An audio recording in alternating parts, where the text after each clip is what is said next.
back. As I promised, we're going to kill Pastor Miles McPherson's ants. Just make sure you throw the ants in there. We love Pastor Miles, so we're going to help him. We're going to get him an anteater. Live in an ant-free zone. And he's the author of this new wonderful book, The Third You can get it on Option. Amazon, right? You can get it on Amazon. Any bookseller, Pastor Miles McPherson or Miles McPherson. At milesmcpherson.com. At milesmcpherson.com. SDRock. .com. Yep. So when I was there, thank you for inviting me. I had so much fun. Our church loved having you. They want you to come back. Well, I would love that. That we talked about how to not believe every stupid thought you have. Mm-hmm. And we taught them a process of how to kill the ants, how not to believe everything you think. And the most powerful exercise we did is we actually started by working on your fears of writing the third option. Because your automatic negative thought that tortured you for a long time was this book is going to divide my church. Yes. Yes. Interesting. Yeah. So racism is a volatile subject, and every time you bring it up, people just they get tense. So I started writing the book, and as I was writing it, people were saying to me, "Are you going to really write that? Are you going to write that?" You know, from both sides, from white and black. You can't, you're not going to be able to write a good book because you're not going to be able to be honest enough for the whites. You're not going to be able to you're going to offend the whites, you're going to offend the blacks. And literally for a year on Sunday, I would sit there and look at my congregation and be full of fear. That's fascinating. Thinking this is going to divide the church because people don't want to hear it. People are closed. And I think that the biggest aha for me in writing this book is learning how to, which I had great confidence I could do, but it took me a long time, to write about hard topics in a way that everyone could apply to themselves, while at the same time addressing the issues that people need to hear. But I've rewritten it. But a lot of times I was sitting there going, "What did I do? I made a big mistake. I shouldn't be writing this book. I should have just written a book about prayer, something real basic, But when I got my literary agent, I said, "I don't want to write a book that pastors write about. I don't want to write just a regular book because I'm a pastor. I want to write something that's going to impact the culture." And this plopped in my lap. And so for a year, I had these negative thoughts and I would literally sit there and think, "Oh, I shouldn't write this sentence. This word." Yeah. You were very cautious. Oh, I was scared. Yeah. Because those words and phrases are still in the book, but I had to rewrite them in a way that people can get it. My brother was a professional boxer, and sometimes you can knock somebody out, but you keep hitting them so much they can't go down. Oh, interesting. So if you knock them out, you have to give room to fall. Oh, that's so interesting. And I had written a couple of drafts that were just pounding because I think I had more pain than I knew. And the people working with me were saying, "Why are you going to, that's a little harsh." But that wasn't my intent. So I had to soften it so people can read it, black, white, Hispanic, Asian, whoever, and go, "This makes sense for me. This is going to help me get along." That was the goal, but there was a process where I didn't think I was doing that. And so in front of the whole church, on several occasions, you did not. We went after that thought. Oh, that's so fun. This book will divide the church. Yes. And then I asked him the questions that we teach you. Is it true? Is it true? We are just now giving this book. We just gave last week a few copies. We got some early copies, and 98% of my fear is gone, but I'm like, I wonder what people are going to think as they start really reading it. So we went through, is it true? And no. You can't know. It's true. I'll really, really, really know. We have people read it, but I don't believe it's true now. Right. But if you I have to give you another little piece of another one of my I little rules. and I just throw one thing in. You're a man of God, right? Yes. So God inspires you to write. Yeah. So you're kind of fighting. But he's with, also a man. I know, I'm right? human. But I'm just thinking, I've had this thought for so long that He's also a man. I want to give you this rule. Yeah. It's called the 18-40-60 rule. It says when you're 18, you worry about what everybody's thinking of you. And when you're 40, you don't give a damn what anybody thinks about you. And when you're 60, you realize no one has been thinking about you at all. People spend their days worrying and thinking about themselves, not you. So that has helped me immensely. And I'm almost 60. I'm really Wow, close. you've been taking good care I'll of be yourself. 60 in a year and a half. So So Thank the thought that tortured him, this Right. book is going to tear apart my church. Is that true? I don't know. Can you absolutely know that it's true with 100% certainty? The book will divide my church. and that is absolutely no. I cannot know that 100%. But how do you feel when you believe the thought this book is going to divide my church? Petrified, failure, made a mistake, anxious, nervous, nothing good. It was paralyzing at times. Paralyzing. I mean, and it wasn't only on Sunday. It was just on Sunday that they were standing in front of me. It was all week. And it, it was a spiritual attack. Now, the reality is I could have written a book that would have divided my church. That's the reality. So it's not like it's out of nowhere. This is a very volatile topic and very sensitive topic, emotional topic. And I had friends telling me, white and black, you better not write that. And and if you write that, this is what it's going to do to my people, my clique, my in group. So I was getting that from both sides. But I had signed the contract. But it also almost feels like ignoring the elephant in the room when you just say, okay, I'm not going to write it. There's an elephant in the room.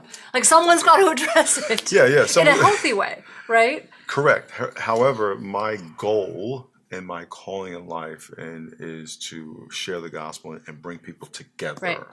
And so if I, in an effort to bring people together, divide people, Right. then I I missed can something see where, right. somewhere. So getting rid of the ants does not mean we're not thoughtful, Right. right? Who would you have been without the thought? Or how would you feel if you didn't have that thought? This book is going to divide my church. Oh, but getting back to the answer. I'll say this. There's two sides to that. Without the thought, I am so empowered and encouraged. But as you very wisely said, because this is what you do, a little bit of anxiety is good. And so in the process of writing it, I'm a fairly intelligent guy. I'm listening to what people are saying, going, that makes sense. How can I rewrite that then differently? I love that. That's smart. And that's what I had to go through we sent it to the publisher, and for different reasons, she sent it back for different reasons, not that it was offensive, but just grammatical stuff. And I had another person come help me rewrite the whole thing. And when that person came and said, this is not Pastor Miles that I know. And she helped me rewrite the whole thing with the tone that I really always wanted. I just didn't know that I didn't have that tone. Right. Because I'm not the writer. I'm more of the idea guy. And I'm from New York. We're blunt, so being blunt is kind of normal. I should have been from New York. You know what I'm saying? Right. And so, so that anxiety, it worked to my advantage. However, it tortured me. But without it now, I am so encouraged. And I think, one of the things you said in our lunch was, when you get rid of those ants, you're able to fulfill what God's called you.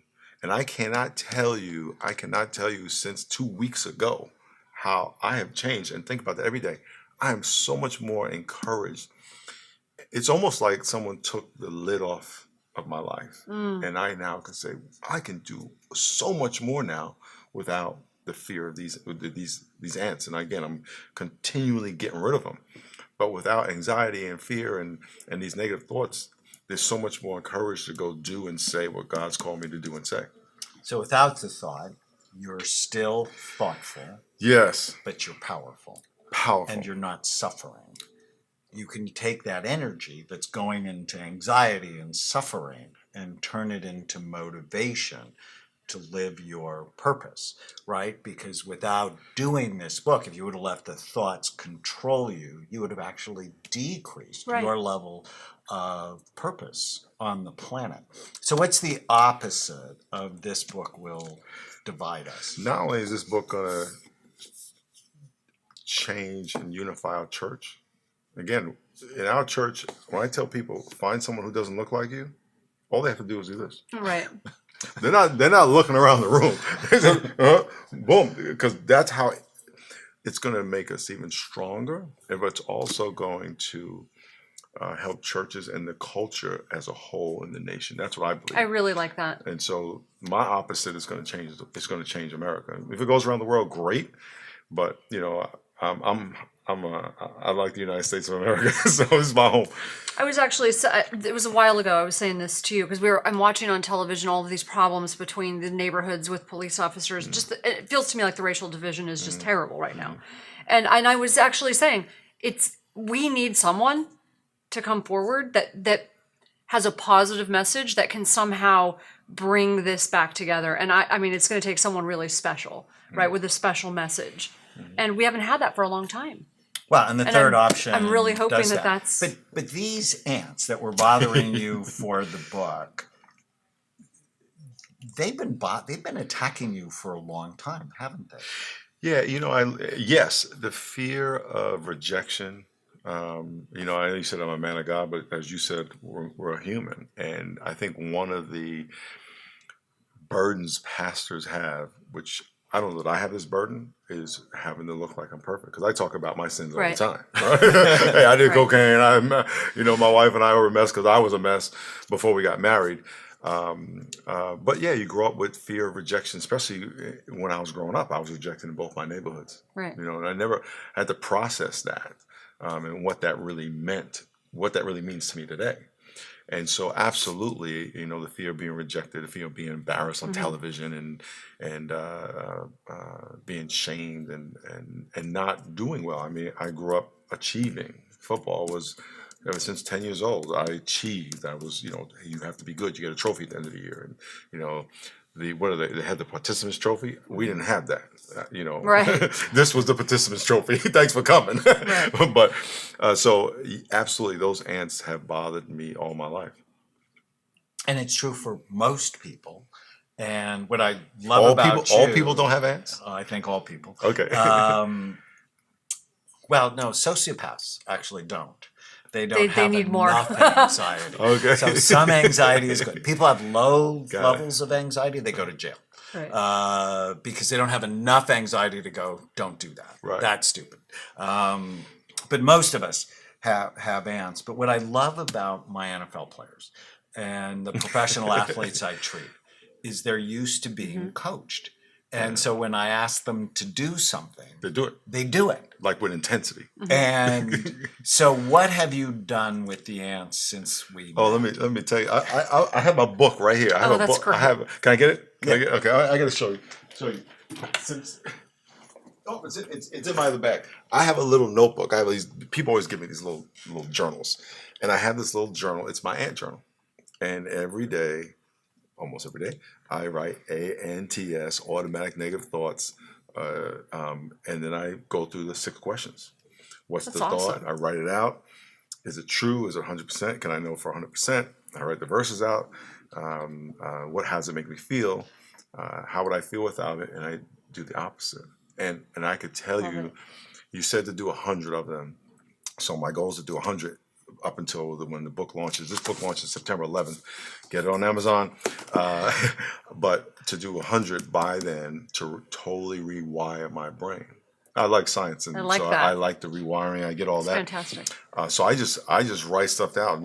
I try to think of a negative thought because a lot of them are gone. A lot of ants have been killed, and so I know there's a couple of them hiding in the corner somewhere. So I try to spray the water. Yeah, they're in a there. little like cockroaches. They just somehow they keep popping come out up. and So they you just have have to be babies. aware of them, right? You have babies, and it's okay as long as you know and you've got as long as I a know. solution. And I talk about it since you were there three Sundays ago.